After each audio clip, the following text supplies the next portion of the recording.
What's up, Ryan? In Multiverses, the new game, you could do all the Dream Looney Tunes matchups you've never seen before, like Bugs versus Tears. What about LeBron James? I would never fight LeBron. He's my dearest friend. We go way back. You don't understand the relationship we have. Do you think that after the events of Space Jam 2 that Bugs Bunny and LeBron James just regularly hang out in like the real world together? Yes, absolutely. They just go to the cafe or like go bowling, and like LeBron's wife is like, "You're spending a lot of time with Bugs. You're never home anymore." But Bugs is at their like son's like wedding. Yeah, he gets invited to all the family events. Yeah, muzzle tap, Jack. Welcome to the 10th episode of Looney Duels. Wow! Woo! Yeah! This is going to be a different kind of episode. So we didn't watch any Looney Tunes this week. Yeah. Sorry, everyone. We lied. Sorry, we forgot. No. We are going to be taking 4 scenarios that were handcrafted by viewers like you, and we're going to be discussing them based on what we know about, the current state of affairs, I guess. I think we've learned a lot about a few Looney Tunes, and I think we're ready to just kind of throw them into the ring together, Mm-hmm. Yeah. Are you excited? I'm very excited. There's some great, like, just suggestions and, like, ideas here. So, do you want to get right into it? Yeah, and I will say that we did receive, like, a lot, so if yours didn't get chosen, it's not because we didn't like it, it's just that we could only do so many. Save it for next time, maybe, because we'll definitely be doing this again. It's not that we didn't like it, we hated it. No, that's not true. Don't listen to Ryan. Yeah, let's start. Okay. Our first suggestion is from a listener named Claude. A totally original idea they have here. Yosemite Sam versus Foghorn Leghorn in an old Western setting. I just want to say real quick, I looked up this person on Twitter and noticed you were following them. Did you pay them off? This is my roommate. Maybe. So, what do you think kind of role that the two would play if they were in like an old, like, saloon-like town? You know what I'm talking about? So, this is a real battle of egos, right? Like, absolutely. Both characters in this pair up are, like, I would say among the Looney Tunes with the bigger egos, I want to say. So really, there's no, like, defined, I think, like, character to root for here. They're both kind of the worst. I think Sam would enter Leghorn's domain. Like, he would be the one in the Western setting first, and then Sam comes to him. But we kind of get an inclination, like, ahead of time. Leghorn kind of overinflates his, like, ego a bit. Like, right, like, he thinks he's a town hero, but he's really not. Yeah, maybe he's like the wannabe sheriff, right? Mm-hmm. Like, he's got the badge and the hat, but, like, the rest of the townspeople are, like, absolutely annoyed with him. Maybe they've never had a, like, genuine threat before. Like, It's a pretty quiet town. It's uneventful. So every little thing, like, cat gets stuck in a tree, Foghorn climbs up the ladder, saves it, and throws a parade in his own honor kind of situation. I want to pitch to you an idea I had for this short. I think Foghorn will have a cartoon horse sidekick in this short. Oh, my God. Yeah? Tell me more about the horse. I think it's gonna be like a real, like, dopey, like, clickety clackety clack clack, like, hooves horse character, like a bit more of a donkey looking horse type of, like, horse, and It's like a mule. yeah, and he would talk to you like, oh geez, I don't know about that, Foghorn. He's not very fast or smart. No, he'd be the one who wins at the end, though. So above all else, it's the horse that wins, stands up tall. So Sam's come to town. He is the first genuine threat that this town has seen. Foghorn has to stand up to him, but Yosemite Sam thinks this guy's like an absolute joke. He takes one look at him and he just starts like guffawing. He's like, I can't believe this big old chicken is gonna like stand in my way. Like, fuck off. That's not happening. And then I think Foghorn would start talking him off, and then Sam would just shoot him. And then he would just like be dust cloud black and his beak would be turned backwards. Foghorn would start like this really long like hero speech ramble that he's like totally been preparing for this exact scenario, and Sam just doesn't care. He just he just shoots him in the face and continues like robbing the town bank or something. And Foghorn's trying these increasingly elaborate tricks to like trap or stop Sam, and every time Sam just like he might get hurt a little bit, but at the end it doesn't affect him much. He's not he's not swayed very easily by any of it. Exactly. So like I said, I think the horse would win this short. Foghorn's wacky horse side character who exists for this short only. Sam and like Foghorn would be like in a perilous situation or something, and he'd be like, "Oh, you guys be careful." He'd be in safety.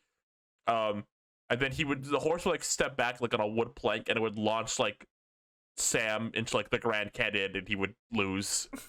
And then Foghorn would like, I say I did it, boy. And then the townsfolk all come and cheer for the horse instead and like carry him off. Yeah, they like rip Foghorn's badge off his chest and put it on the horse. Yeah. And the horse is getting carried off, and he like looks at the camera and he's all like blushing. He's like, "Oh gee." And he's like, and then it fades out. That's the short. Rest in peace, everybody else.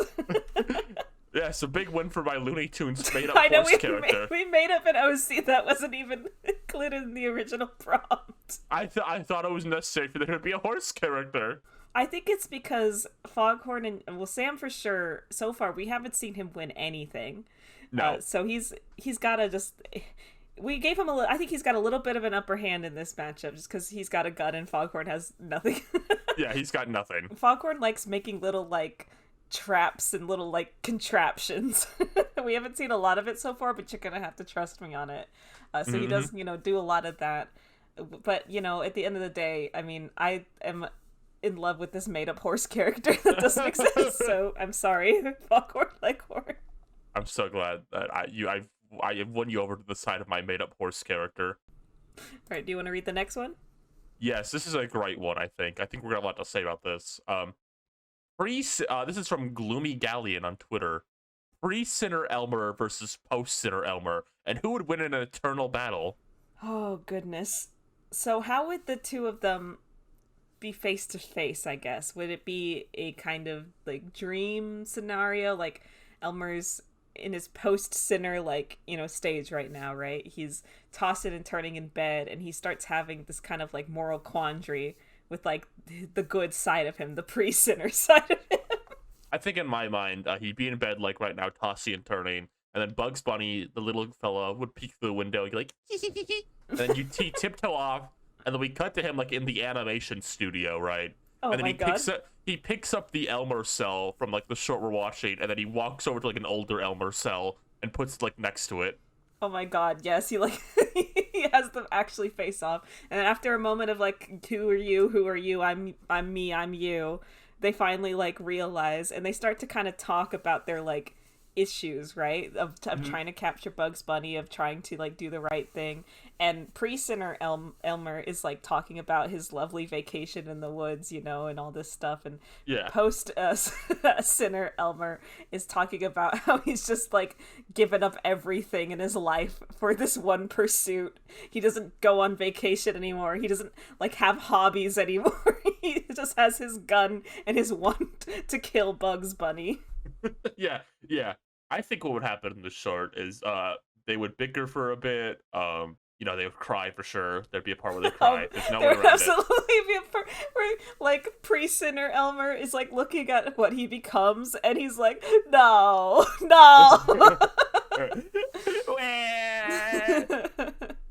I have a gag in my mind where like he starts crying, and then like the tears go into the other Elmer's mouth, and he gets shaped like a bowling like pin, and then he like knocks into the other Elmer, and then they both turn into bowling pins. I'm trying to envision like a Looney Tunes sketch. No, I can see it. I can absolutely see it. But what would be like the main like point of contention between them, you think? I think post-Sinner Elmer, like the one whose like life has been ruined, would be trying desperately to put pre-Sinner Elmer on the right path again, to kind of change his fate, and then pre-Sinner Elmer would have none of it. He'd be like, out of my way, I need to get that scooey wabbit. And then post-Sinner Elmer would like disguise himself as Bugs Bunny, make him think he killed him, and then this would be another crying scene, of course. He's like, oh no, I killed the wabbit. Wait, that's brilliant, except pre-Sinner Elmer actually does shoot and kill post-sinner Elmer, and he's lying there in his arms, like, trying to convey to him that he has, given him closure with the Bugs Bunny thing. It's finally over for both of them. They don't have to do it anymore, and one can go on, just onto the afterlife, be free from this mortal coil. Now, of course, right after this is when both Bugs Bunnies from both eras walk in and slam a pie into Priest-Sitter Elmer, and then he goes, "Ooh, I'm gonna blast ya!" And it starts all over again. Yeah, nothing changes. It's a never-ending cycle. Exactly. I guess nobody wins except Bugs. Even when Bugs isn't there, he wins. Yeah, here's the thing. Elmer can't win. It's gotta be Bugs. Like, if Bugs is in the short, he has to win. So this is from Samari64 on Twitter, who says, Cecil the Turtle and pre-Jones era Daffy in a race. So, like, the wacky Daffy. Yeah, like crazy Daffy. This is very interesting. I think what's interesting about this is Cecil Turtle tends to really play into, like, Bugs' ego that he has, right? Like, that's kind of how he gets him.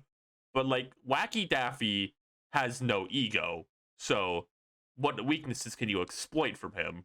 I think that Cecil would try and keep, like, a cool, calm head and, like, really try his tactics with Daffy, at first, getting on his nerve, making him feel inferior, emasculated even a little bit. But that era Daffy, those kinds of things just really don't bother him. They really don't. At all. They start to later on, but he doesn't really care. So they're having a race, right? So that's the setup. They're having a race. Cecil Turtle is slated to win. Everyone thinks he's gonna win because let's just say he's already beaten Bugs at this point, right?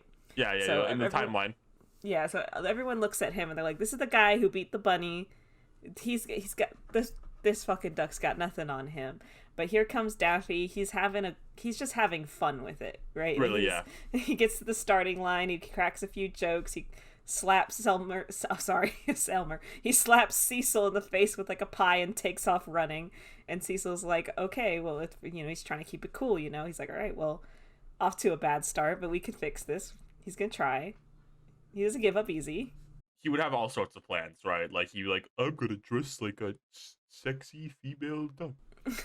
Right, but Daffy just sees through it, fucks with him a little bit, and I think it would make Cecil get mad. Like, it would frustrate him. That's the important thing of this short. Cecil needs to get pissed off. Like, I think as the race goes on, like he's gonna start he's gonna have one slip like oh, these accidents happen, it's okay. And then as the race goes on and on, he gets more and more just pissed off at the stupid duck, who is just so incomparable. He can't fall for any logical plan he makes, and it's like he's just fucking enraged. He's breathing heavy. He's like, all right, I've had it up to here with that duck.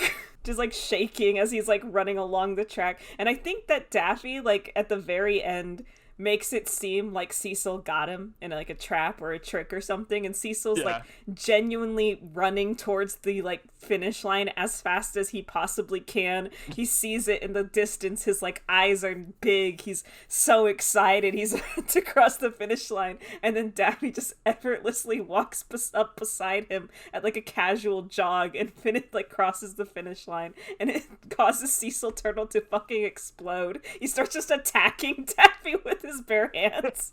I think when Daffy's in the trap, he needs to make a real show of it. He's like, oh, you got me, Mac. So it's the end for me. Oh yeah, he's absolutely hamming it up. He has to make Cecil feel like he is on the verge of winning the race. So like, oh, hell for my wife and my 32 kids. I love them. Deandra, Sally, Thomas, little Chucky Jones. Oh, I love them. But I think in the end, it would just... I mean, obviously, Daffy wins, right? Yeah, of course. Daffy would win this one, I think. Especially this era Daffy would win this one. I don't know about the other era Daffy. I'd have to think about that. And Cecil would, just go home, defeated. And, Daffy's, in a full body cast because Cecil practically ripped him limb from limb. But at the end of the day, Daffy's got the trophy and Cecil does not. Yeah. That's what really matters. It is what really matters, especially when it comes to Cecil. It's all about pride. Mm-hmm. All right, we got one more. Yeah, this is from Weenie Bagel. This one's a lot. Oh yeah, this one I feel like we're gonna talk about a while. Elmer Fudd versus Yosemite Sam in a world's most dangerous game type scenario. Elmer as the hunter, Yosemite is left without weapons on the Fudd Estate's private island, jungle environment with no other living creatures. So I imagine that Yosemite Sam, he gets a letter, right, in the mail. And it's from Elmer. And I think that they're like casual acquaintances at best. They know of each other. He shows up to this private estate island. You know, he comes in on a boat. You know, he walks up the long, like, hill up to this beautiful mansion. And there's Elmer in this, like, you know, like, red velvet robe and, like, a pipe hanging from his mouth. And he, you know, he's like, come in. He's got a monocle on. Yeah, yeah, he takes him to his, like, lounge area. And it's, like, this roaring fireplace. And the walls are covered in, like the head of, like, all this different types of, like, game and stuff. And then Yosemite, he looks and he sees Elmer's fucking done it. Bugs Bunny's on that wall. Daffy Duck is on that wall. He's done it. He's finally accomplished his goal. This is Elmer at peak right now. Ooh. This is Elmer at success. But there's just one thing he hasn't gotten yet. Yeah? And he looks, and there's an empty plaque on the wall with the word man written under it. And that's when Sam knows he's fucked. Do you think Elmer Fudd lays out the rules like, you have 1 hour to plan, Sam? And I'm coming for you. I think that Sam has, like, I think a lot of survival instinct. He would do pretty okay at first. Like, you know, he's out in the jungle. I'm imagining this is, like, nighttime. Yeah. It's dark. He's small and compact. There's no other living creatures on the island, according to the prompt. So he can't really plan for, like, food or nourishment right now. He's just kind of, I think, focused on crafting his own, like, weapon out of what material he's got. So what do you think he would do? I think he would make a gun made out of wood and it would shoot wood bullets. Because that's all he knows is gun. Yeah, he's got, like, a pile of sticks and leaves and he kind of fumbles with it for a second and pulls out a wooden gun. Yeah. And then, like, you know, the clock strikes midnight, which is when Elmer begins to strike. And it's like, dong, dong, dong. We cut to, like, Elmer's estate, his beautiful mansion he lives in. The door creaks open. The beautiful yellow light gleaming from behind Elmer, as, like, the purple night, like, kind of is on the front of his face. He's holding 2 guns. Cocky, he's got a cigar on his mouth. This is a game to him now. He's having so much fun. This is just the peak for him. He's gonna find that little man. He's gonna fucking kill him. Do you think he has any assistants, like any hunting dogs or stuff, or is he just by himself? Well, there's no longer the living creatures. It can only be Elmer and Sam. That's part of the rule, remember? That's right. Yeah, I guess from there on out, hunt would begin. This is Elmer. He won't cry because he's killed before now. He's matured. He's a mature Elmer. Yeah. God, that's a tough one because it's hard to I don't feel like we've never seen Elmer confident before. Right, we have to imagine what if Elmer was at full capacity with all the things he knows, how would he fare? Like, this is him with nothing holding him back anymore. He's gotten over his obsession. He is Hunter Supreme right now. He's sniffing the tracks of Yosemite Sam's little boots in the mud. He's, like, looking at it and he's like, southwest. And he runs off in that direction. And I think Sam's, like, for once, he's not trying to be so, like, loud and bombastic, right? He's trying to keep it a little quiet because he can't have Elmer finding him. But he also knows he has to get the surprise on Elmer. That's the only way he's going to be able to win. Right.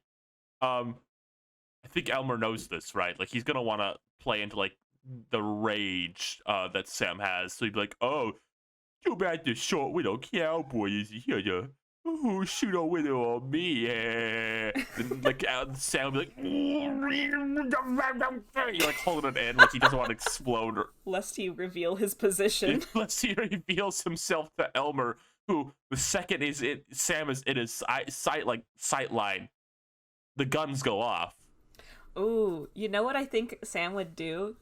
I Yeah. think Sam would try and like knock down Elmer's confidence. And I think what he does is he crafts a like fake Bugs Bunny out of like leaves and like like twigs, and he like kind of hangs it in the back of like a bush somewhere, and he kind of rustles it around, and Elmer goes to look and he sees this silhouette of, no, it can't be. He's dead. He killed him himself, and he's there on the island, and his mind is playing tricks on him, and he kind of stumbles backwards a bit because he's terrified. That's the one thing that he like wakes him in his nights.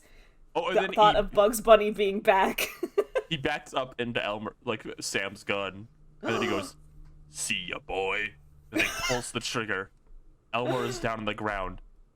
He's like, "Hey, you got me, Doc." And then he walks up to him. Sam holds Elmer's arms. A beautiful glistening light is shining down on both of them. He's like, "Why'd you do it, Doc? Why?" And then Elmer's like, "I just wanted to see you one more time." Oh my Tears god! flowing down. It's an emotional moment. And then Bugs Bunny walks in the scene, goes, "Yeah, what's going on, Dad?" And they both look at him in absolute fear and run away. And then Bugs looks at the camera and he's like, I guess I can't play. Then it ends. Yeah. Fucking hell. I was building up. I had the idea in my mind, Bugs just be fine at the end, though. That'd be really funny. Made it out alive. Of course, you can't kill Bugs Bunny. That was Elmer's first mistake, thinking that he actually got him. Yeah. So, right, who wins? Bugs again? Yeah. Bugs wins. Oh goodness. We still have a few YouTube comments if you want to read those real quick. Yeah, so we're done with that, the matchups, but let's read some YouTube comments we got from our last video. Let's go. This isn't like what we had to answer. I'd just like to read it real quick. This is a comment from Painter CP. Ryan, I can't look at that Bugs Bunny dance without thinking the time you captured it with Nintendo fans on Christmas morning when they check their stocking hung with care by the fireplace and see a wooden toy train inside. What was the context behind that? I don't even remember what we were talking about. Okay, here's what I think we can really talk about, right? If you were to introduce a new Looney Tune, who would become a recurring character with a sort of new dynamic with the main cast? Who and what would they be? I have an idea. Do you have an idea? I have one, kinda, yes. Okay, you go first. I think there has to be another girl, first of all. I think Okay. there's no doubt in my mind. This is a very boy-centric cast right now. There's, like, Petunia Pig right now, Granny, and then Lola Bunny. Lola only exists when they're not doing funny stuff. So there needs to be, like, kind of... I think there needs to be, in my mind, one of two things. There either needs to be, like, a screwball Daffy type of girl character, like a little... What's an animal they haven't covered yet? Would it be something small or big? I think small is what I'm going with in my mind right now. Like a little small screwball character. Maybe like a squirrel or something. Yeah, like a little screwball squirrel character, yeah. And she can be like kind of like, when Daffy's kind of in this like pissed off mode, she can be the screwball wacky one. Yeah, she could be the funny one. And the other one I had, I think if we want another girl one, I think a Bugs equivalent, like one who's a bit more snarmy, not in a girl boss way, but like he's like a bit more type of way. I think that'd be good. Yeah, I agree. I'm gonna hit you with something wild. I think that they should add a human to the cast that's not Elmer. What about Granny? Or Granny or Yosemite Sam. I want a girl. It could be a girl or a boy. I don't really care. He's just a human character to even everything out. They're like a very normal person. Maybe okay. His name is Greg. He wears like a polo shirt and some tennis shorts, and he maybe has glasses, and he does his taxes, and he goes to work on time. That's my Looney Tunes. and he can be paired with this squirrel character I made up. Oh yeah. You could like ruin like all his like taxing. Yeah, and he's just very like average Joe, but his name is Jeff. Don't forget that. Average Jeff. Here's one more question before we wrap up today. Are you cool with that? Cool. As most technologically advanced Looney Tune, do you think Marvin's religious fate stat is? Oh, God. Will God taking sides benefit or hinder him? Also, which tune do you think has a fate stat that determines, like, who has the biggest fate stat besides Foghorn, who we know God's enemies with through the lightning strike incident? The biggest faith stat. So with Marvin, we have to question, is there a separate, like, God for Martians than there is for, like, human beings on Earth? Because I feel like that would maybe they'd be different depending on your worldview. I think that whatever, like, leadership or God that Marvin worships, that he's on very good terms with. Whatever it may be. I don't think that they have an issue. Queen? Yes, queen. I think that he is, he's very loyal to his people. So and he's, he's always trying to do stuff that benefits them and their better, interests, such as blowing up the earth. So I don't think Marvin has any issue with whatever deity he might worship or might look down upon him. Now, if it's just a typical Christian God, I think Marvin is screwed. Yeah, I mean, he wants to blow up the earth, and Yeah. that's God's favorite toy. So he would hate him. So it's kind of a toss up on that one. Now, biggest faith stat. What do you think? I think Tweety's a wholesome little cis Christian boy. That's a horrible thing to say. My actual answer is probably Porky Pig. Oh yeah, I bet Porky says his prayers every night. Yeah. And he's a contributing member of society. So I'm sure he's got pretty good faith stats. Things might not always go right for Porky, but he's all right. He's doing okay. God loves him more than he loves Foghorn. That's true. That's important to keep in mind. Oh. Well, that was a great episode of Looney Duels. I can't believe we made it 10 episodes already. We learned so much about beautiful relationship between Sam and Elmer. Yeah, I kind of wanted them to kiss. Yeah, honestly. They should have kissed. We're gonna amend Maybe they that. should have. Yeah, we should think about that. They kiss in the end of the Dangerous Game scenario, and then Bugs Bunny comes out. Yeah, right before Bugs Bunny comes out and reveals he's okay. Well, I guess we'll see y'all next time. Bye-bye. Bye. That's all, folks. Woohoo.